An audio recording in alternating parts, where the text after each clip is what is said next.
Министерството за внатрешни работи денеска ги демантираше тврдењата на Социјалдемократскиот сојуз дека институцијата набавила софтвер за шпионажа и прислушување, нарекувајќи ги невистинити и неосновани. Од Министерството за внатрешни работи појаснуваат дека станува збор за редовно обновување лиценци за дигитална форензичка опрема, која се користи повеќе од 10 години. Според Министерството, набавениот софтвер служи исклучиво за екстракција и анализа на податоци од мобилни телефони и други електронски уреди, исклучиво во рамки на истраги со судски налози.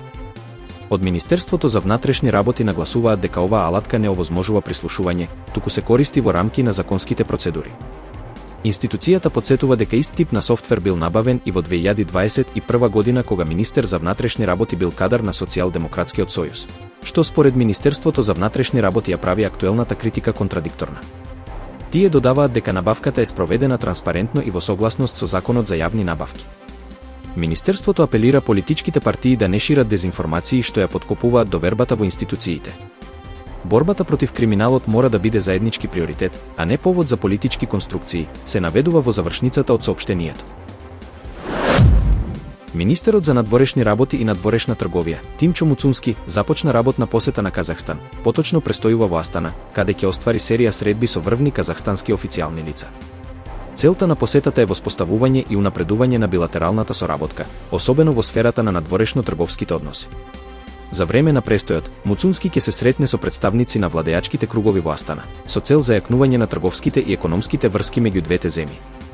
Посебен акцент ќе биде ставен и на европската и евроазиска димензија на соработката, во контекст на регионалната стабилност и развој.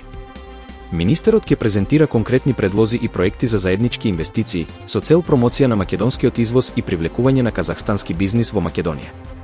Исто така, темелно ќе се разгледа можноста за соработка во сферата на енергетиката, транспортот и дигитализацијата на економијата. Во завршницата од посетата, предвидени се потпишување меморандуми за разбирање и документи што ќе овозможат конкретни резултати. Муцунски акцентира дека оваа посета е значаен чекор напред во политичките и економските врски со земја од ист стратегиски партнер во рамки на евроазиската и евроинтегративна агенда. Аеродромот Фрањо Туѓман во Загреб беше затворен за воздушен сообраќај откако мал приватен авион, тип Cessna 525, при слетување се излизга од пистата и заврши на тревната површина покрај неа. Инцидентот се случил вчера околу 15 часот и 21 минута, а во леталото немало патници и нема пријавено повредени. Сообраќајот беше прекинат, а летовите одложени, додека траеше увидот и расчистувањето на теренот. Од аеродромот соопштија дека преземаат мерки за безбедно отстранување на авионот и најавија навремено информирање за нормализирање на воздушниот сообраќај. Илјадници демонстранти се собраа на шпанскиот плоштад во центарот на Мадрид, носејќи транспаренти со пораки до премиерот Педро Санчес: поднеси оставка.